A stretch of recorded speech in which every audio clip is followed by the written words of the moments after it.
Dans un petit village au bord du Sahel vivait un arbre très ancien. On l'appelait l'arbre qui écoute, car depuis des générations, on disait que Dieu parlait parfois à travers lui. Un jour, un garçon de 12 ans, Kémi, disparut dans la nature. Sa mère, Hawa, chercha son enfant partout.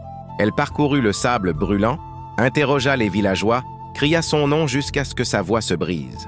À la tombée de la nuit, épuisée, elle s'écroula sous l'arbre qui écoute.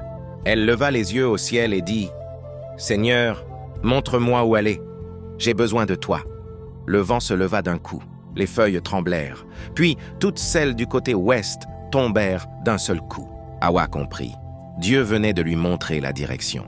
Elle courut dans la nuit noire, guidée seulement par la foi. Au bout d'une heure, elle aperçut une lumière dans une cabane abandonnée.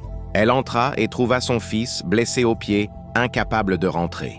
Elle tomba à genoux, larmes aux yeux. Puis une silhouette apparut. Un vieil homme avec une canne. « Qui êtes-vous » demanda Hawa surprise. Il répondit « Tu as prié Dieu. Alors Dieu m'a envoyé allumer la lumière de cette cabane. Il parle toujours, mais seuls ceux qui ont la foi l'écoutent vraiment. » Et le vieil homme disparut, comme s'il n'avait jamais été là. Le lendemain, les villageois vinrent sur place, mais il n'y avait aucune trace du vieillard. Aucune empreinte, aucun bâton, rien. Et l'arbre? Toutes ses feuilles étaient revenues, sauf celles de l'ouest, comme un signe éternel.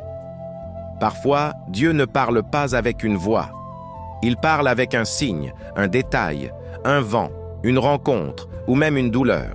Quand tu demandes à Dieu de te guider, apprends à écouter, même ce qui semble insignifiant, parce que Dieu n'est jamais silencieux. C'est nous qui n'entendons pas toujours.